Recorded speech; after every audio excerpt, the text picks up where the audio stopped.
Mesdames, mesdemoiselles et ces potentiels messieurs, bienvenue dans cette nouvelle vidéo. Moi c'est Nesrine, je suis une étudiante en droit et je partage un petit peu ma petite passion un petit peu niche sur mes réseaux, c'est-à-dire les sciences politiques, la littérature et le droit et tout ce qui peut me traverser l'esprit. En gros, j'aime bien aussi partager ma vie académique et là tout de suite on se retrouve pour une vidéo, comme indiqué dans le titre, de sciences politiques. Tout d'abord, pour ceux qui ont regardé mes anciennes vidéos, vous pouvez le voir, j'ai changé de fond. Je me suis dit déjà que filmer au pied de ma bibliothèque serait un petit peu plus intéressant. En fait, là, en gros, je suis au pied de mon lit, là où je filmais avant. Le fond serait un petit peu plus encombré, on va dire qu'il y aurait plus de choses à voir. Et en même temps, au niveau du son, je suis un petit peu plus proche de mon téléphone que quand je filmais sur mon lit où on me voyait en entière. Mais ça change pas grand-chose parce que dans tous les cas, je filme en tailleur. Comme vous pouvez le voir, mon bureau est juste ici. Donc au final, je suis juste assise par terre. C'est juste, voilà, au niveau technique, au niveau esthétique, j'ai trouvé ça plus intéressant de filmer derrière ma bibliothèque, même si elle est un petit peu désordonnée. Voilà, un petit peu ma bibliothèque. Et du coup, voilà, je me suis dit que visuellement parlant, ce serait plus agréable que de regarder les rideaux de mon armoire complètement marron. Je sais pas. Dites-moi ce que vous en pensez. Perso, moi j'aime bien, mais je sais pas. On se retrouve aujourd'hui pour une vidéo qui est travaillée depuis un petit moment déjà, ça fait un petit moment que je suis dessus. C'est ma première vidéo de sciences politiques pure et dure, étant donné qu'on se retrouve pour une revue de Peau noire, masque blanc de Frantz Fanon, publiée aux éditions Le Seuil en 1952. Alors, disclaimer tout d'abord, je ne prétends pas détenir, je ne prétends pas détenir la science infuse concernant les sciences politiques. Sachez qu'à mon faible niveau, j'ai juste une licence de droit et je vais rentrer en master en septembre. Donc, étant donné que c'est juste une passion, voilà, les sciences politiques que je cultive à côté, même si mes cours sont un petit peu en relation avec, je ne prétends pas d'étendre la science infuse sur les sciences politiques. C'est juste, voilà, à mon niveau, j'essaye de parler de quelque chose qui me passionne. Donc si je dis des inexactitudes ou que mes propos ne sont pas assez complets, etc., de toute façon, il y a l'espace commentaire pour rectifier un petit peu tout ça, qu'on puisse discuter et échanger, bien sûr, dans le respect de chacun. Voilà, ceci étant dit, on peut commencer. Et bien entendu, je suis armée de mon meilleur ami, mon cahier de brouillon, c'est littéralement écrit dessus d'ailleurs, où je fais énormément de brainstorming et de toute façon, vous êtes un petit peu habitués à son usage dans la plupart de mes vidéos. Je crois que je l'ai utilisé même dans toutes. Donc, nous allons commencer. Alors tout d'abord, première partie, nous allons commencer un petit peu par présenter le personnage qui est exactement Frantz Fanon. Frantz Fanon, c'est un psychiatre et un essayiste français qui est né en 1925 en Martinique et qui est une figure emblématique du courant anticolonialiste français et un des fondateurs du courant tiers-mondiste. Le tiers-mondisme, c'est un courant de soutien au développement économique et politique du tiers-monde. Plutôt dans les années 60, il se borne à cette idée-là.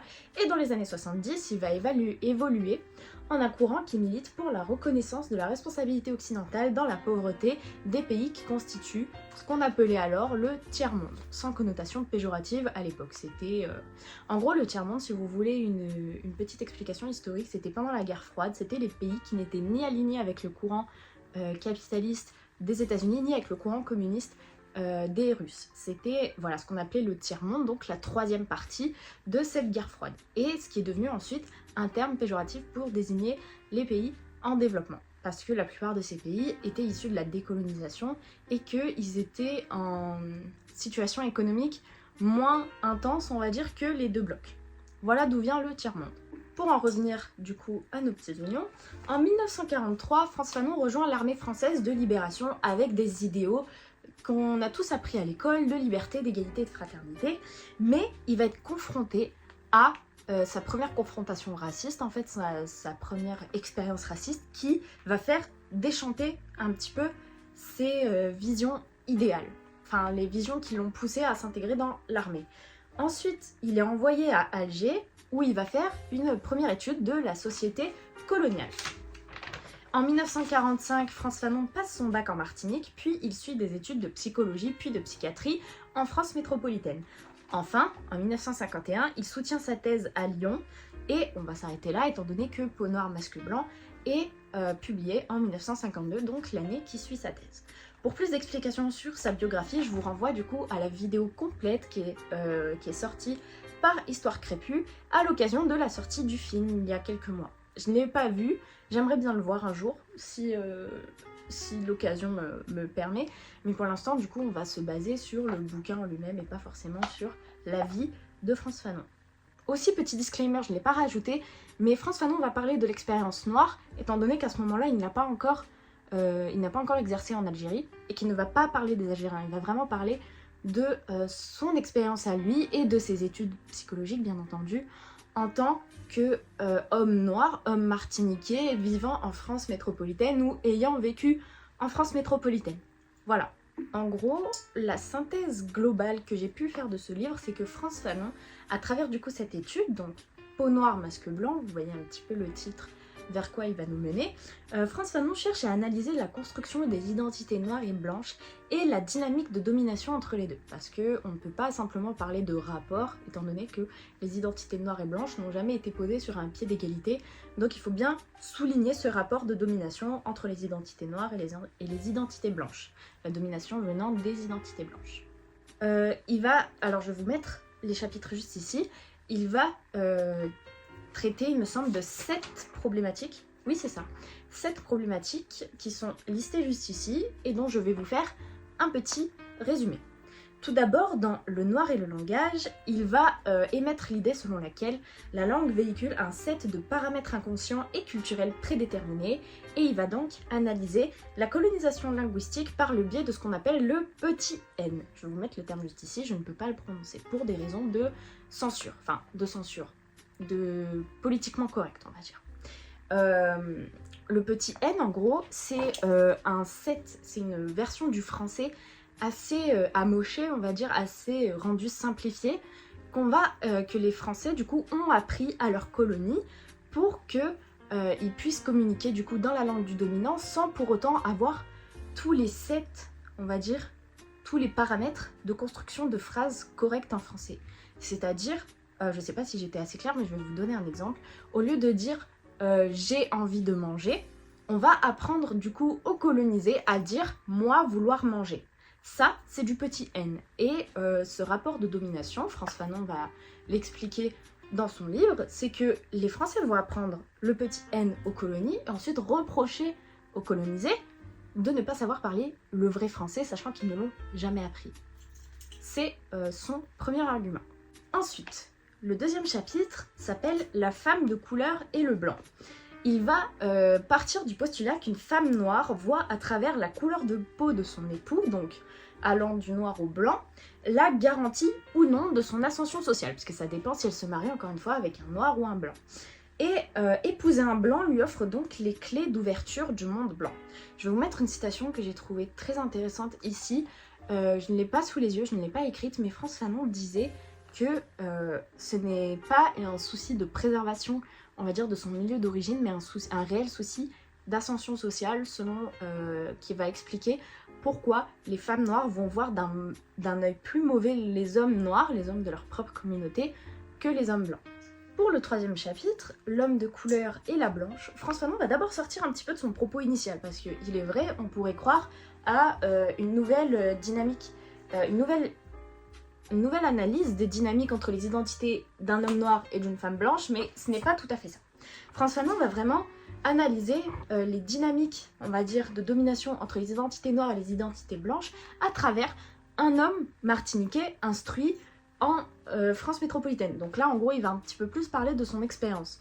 Il va expliquer en quoi cet homme noir instruit, qui parle un excellent français, qui a des diplômes, qui maîtrise son sujet, ne va exister ni pour les blancs, car il ne colle pas à leur imaginaire du noir, donc il sera juste qualifié d'excessivement foncé, mais pas de noir, en tout cas dans leur inconscient, ni pour les noirs de sa propre communauté, donc là en l'occurrence Frantz Fanon, la Martinique, car les Martiniquais vont voir son instruction, son éducation comme une trahison de leur propre identité, parce que quelque part il aurait adopté les codes de la colonisation au lieu de rester fidèle à sa communauté. Ensuite, le quatrième chapitre s'appelle « Du prétendu complexe de dépendance du colonisé ». Là, ce que va faire Frantz Fanon, c'est qu'il va critiquer l'ouvrage « Psychologie de la colonisation » d'Octave Manoni, et cet ouvrage part du postulat que les colonisés sont prédisposés psychologiquement à ressentir de la dépendance envers les Blancs. Octave Manoni va commencer par un premier argument économique selon lequel, du coup, les communautés, on va dire, colonisées sont pauvres de fait, ou en tout cas, de fait, plus pauvres que les blanches, et ce complexe de dépendance va d'abord naître de ce rapport économique. Sauf que Frantz Fanon va directement, prendre l'exemple de l'Afrique du Sud, en expliquant que le racisme n'est pas du tout une affaire économique, car même des ouvriers sud-africains blancs, qui ne touchent pas forcément un salaire digne de Crésus, vont se trouver racistes envers des personnes de couleur dans leur société.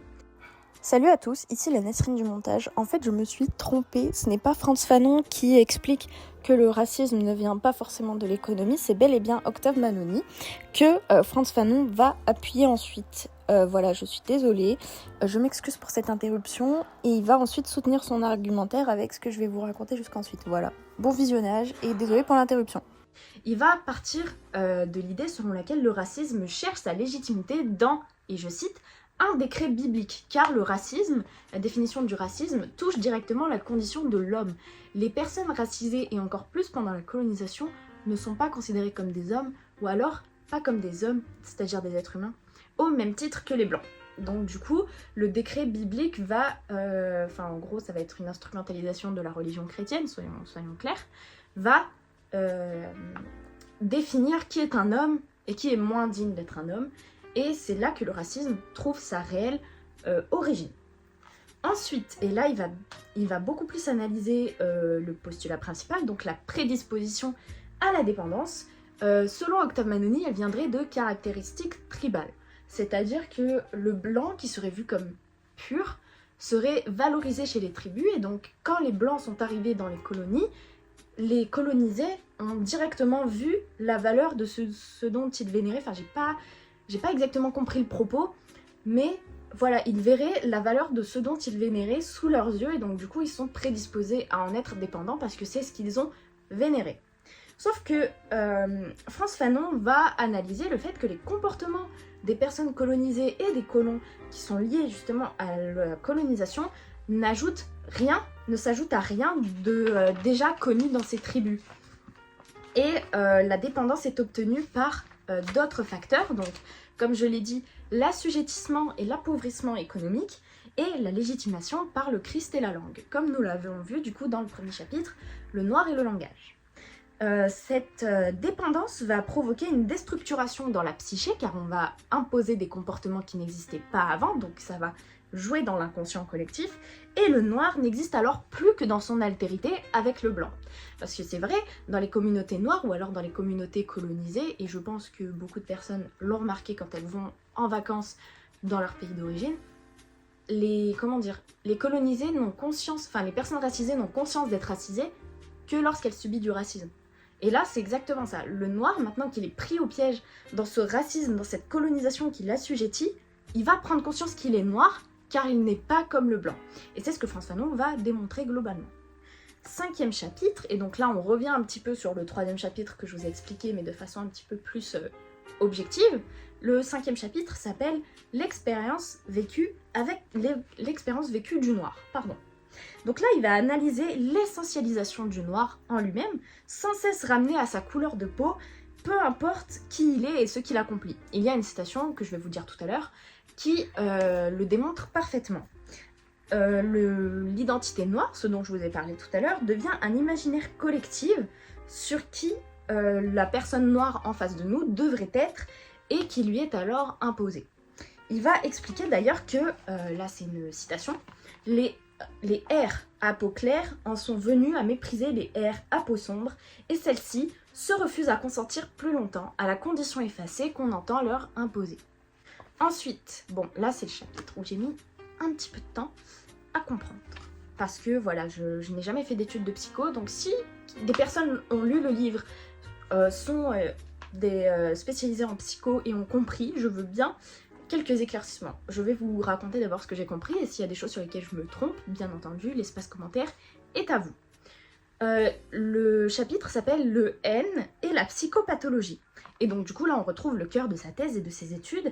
Il va analyser ici la psyché du racisme et son vécu dans l'inconscient du noir. Il va prendre en compte le prisme du tiraillement entre la famille et la nation, parce que vous pouvez comprendre que la nation ici, vous voyez ici la nation colonisée, va s'opposer de fait au set de paramètres culturels transmis par la famille, parce que la nation cherche à assouvir la famille, donc du coup le noir se retrouve tiraillé entre les deux. Il va analyser ce tiraillement. Ensuite, son autre argument, c'est que à travers son éducation, à travers, on va dire, ces sets de paramètres culturels, donc ça peut être l'éducation à l'école, mais aussi les livres lus, les BD à l'époque, etc. Le noir va s'identifier au blanc, qui est du coup le héros des livres qu'il lit, et il va apprendre à rejeter sa noirceur vue comme sauvage. Et ici, Frantz Fanon va analyser la dynamique entre les Antillais qui ont parfaitement assimilé le set de paramètres des Blancs et les Africains, car les Antillais voient les Africains comme les Noirs sauvages, alors qu'eux aussi sont noirs. Ensuite, il va beaucoup plus parler du racisme à travers la sexualité, car il va d'abord comparer, en gros il va s'appuyer sur les écrits de Jean-Paul Sartre pour comparer le racisme envers le noir avec l'antisémitisme. En fait, il va expliquer que le juif, il est vu comme une menace par le blanc, donc il va subir de l'antisémitisme, parce qu'il est vu comme une menace financière par le blanc. Et le noir va subir du racisme, car pareil, le blanc le voit comme une menace, mais comme une menace sexuelle, car le noir serait vu comme un symbole phallique, un symbole de virilité qui manquerait au blanc, et donc du coup, le blanc, pour préserver, on va dire, ses femmes, va faire subir du racisme au noir, en disant « Ok, toi, tu es quelqu'un de plus puissant sexuellement que moi, mais moi, je vais te montrer à quel point je suis un petit peu plus puissant. » C'est ce que j'ai compris, hein. Si je m'embrouille, il me semble qu'il s'appuyait un petit peu sur Freud aussi, sur la conception de la sexualité selon Freud. Mais voilà, encore une fois, je n'ai pas les codes de la psychologie, j'aimerais bien, mais je ne les ai pas encore. Et ensuite, il va parler de l'inconscient européen, donc à travers notamment les religions, pour expliquer que la couleur noire est forcément vue comme le mal, comme on dit par exemple, il a un cœur noir, ou alors le noir dans ses yeux, ça va rappeler l'ombre, ça va rappeler les ténèbres, alors que le blanc sera vu comme la pureté. C'est-à-dire dans l'inconscient biblique, par exemple, quand on voit toutes les peintures du Christ, il est entouré d'un halo blanc, parce qu'il est pur, parce que c'est un être pur dans la religion chrétienne. Donc du coup, c'est cet inconscient européen du bien vs le mal qui va s'imposer au noir et au blanc. Enfin, le dernier chapitre, le N et la reconnaissance, Frantz Fanon va expliquer que pour chercher à tout prix l'approbation du blanc, le noir se comparera toujours à un autre pour chercher ce qui peut le valoriser et rabaisser l'autre. Voilà, c'était à peu près ce que j'ai compris. Il me semble qu'il n'y a pas plus à expliquer. En gros, mon avis sur le livre, enfin, je trouve que je ne suis pas la mieux placée pour donner un avis sur un pilier, on va dire, des sciences politiques, donc là, en l'occurrence, le courant décolonial, enfin, anticolonialiste, mais j'ai quand même quelques petites choses à dire par rapport à ce livre. Pardon. C'est que les points forts, je trouve que Frantz Fanon n'a rien négligé de tous les aspects de la violence de la colonisation, ce qui est évident, donc du coup l'assujettissement économique, l'assujettissement religieux, l'assujettissement, on va dire, enfin le racisme en lui-même, le noir vu comme un symbole phallique, etc. Et ce qui est plus subtil, c'est-à-dire je trouve que son analyse de la langue, son analyse de la personne racisée en France métropolitaine, etc., j'ai trouvé ça bien amené et surtout il ne néglige rien. Ça, c'est ce que j'ai beaucoup aimé. Ensuite, par contre, le point faible, c'est que je trouve que Frantz Fanon ne s'adresse pas forcément à tout le monde. En fait, il ne cherche pas à s'adresser à tout le monde, mais en même temps, parfois, le langage était plus accessible dans certains passages, dans certains chapitres, que dans d'autres. Il faut voir comment j'étais perdue quand je lisais le 6e chapitre, enfin, il me semble que c'était le 6e, le N et la psychopathologie. J'étais un petit peu perdue, je vous cache pas. Donc je trouvais que Fanon des fois utilisait des termes assez techniques qui pouvaient perdre ceux qui étaient un petit peu amateurs en la matière, donc en l'occurrence la psychologie. Et ce que j'ai beaucoup plus retenu, en tout cas ce que j'ai beaucoup aimé, c'est à quel point ce livre, bien qu'il ait été écrit dans une France avec une configuration, enfin pas totalement différente, mais en tout cas très différente de ce qu'on connaît maintenant, je trouve que ses propos sont quand même très actuels. Je sais pas pour vous, mais moi du coup, vous le voyez bien, je suis une personne racisée, voilà, j'ai mis des bijoux à Mazir parce que je suis franco-algérienne. Un peu, je me suis dit que ce serait un petit peu dans l'optique de la colonisation, j'ai trouvé ça assez subtil quand même de mettre mes bijoux. Mais en tant que franco-algérienne, j'ai quand même remarqué des fois, notamment sur l'homme de couleur et la blanche, donc le tiraillement entre les identités à travers une personne racisée en France métropolitaine, j'ai trouvé ça très actuel. Je sais pas comment vous expliquer. Par exemple, quelque chose qui m'est beaucoup revenu en tête, c'est le dernier chapitre sur le haine et la reconnaissance, quand je vous ai expliqué que le noir va tout faire pour avoir l'approbation du blanc et donc du coup se comparer aux autres, se rabaisser, enfin plutôt rabaisser l'autre et se valoriser lui-même. J'ai trouvé que c'était très actuel parce que j'ai repensé à une vidéo que j'avais vue, et c'est un phénomène assez courant que l'on observe, enfin dans mon cas dans les communautés maghrébines, c'est que je sais pas si vous avez vu passer ça, mais à l'occasion de la victoire du Paris Saint-Germain à la Ligue des Champions, du coup il y a eu des émeutes, il y a eu des casses, etc. Et on a beaucoup reproché à des adolescents maghrébins notamment de donner raison aux racistes. C'est-à-dire d'autres maghrébins disaient « vous voyez, c'est à cause de ça qu'on est mal vu ». Et là j'ai trouvé que oui, la personne maghrébine, donc l'homme qui faisait cette vidéo sur ces adolescents, cherchait à rabaisser ces adolescents pour se faire approuver des dominants, des blancs. Et il y a tellement de choses que j'ai lues où je me suis dit « mais oui, c'est exactement comme ça que ça se passe, c'est exactement ce que j'ai vécu, c'est exactement ce que je vois autour de moi, etc. » que je l'ai trouvé vraiment criant d'actualité. Donc c'est une lecture que je recommande quand même fortement. Bien sûr, à s'y préparer, certaines parties de ce livre sont moins accessibles que d'autres. Mais ça reste quand même une lecture que je recommande. Après, est-ce que je la recommande à tous? Pas forcément. En fait, je pense que il s'agirait d'abord en fait connaître un petit peu mieux l'auteur, c'est-à-dire se renseigner sur lui, sur ses écrits, et peut-être chercher des explications, c'est-à-dire si vous vous perdez dans les termes, etc. En fait, il faudrait pas rester uniquement sur ce livre, et si ça peut vous introduire un petit peu à la psychologie ou alors aux luttes antiracistes et aux dynamiques sociales des personnes racisées en France, et je trouve que c'est une excellente introduction dans ce cas. Mais voilà, ça reste à compléter avec d'autres ouvrages plus accessibles en la matière. Voilà, j'espère que cette vidéo vous aura plu. Perso, j'ai bien aimé quand même la tourner. J'espère que ce fond-là vous plaît aussi. Peut-être que je vais y rester sur ça. En tout cas, moi j'aime beaucoup. Je sais pas pour vous, mais je préfère quand même un petit peu au rideau et à mon lit.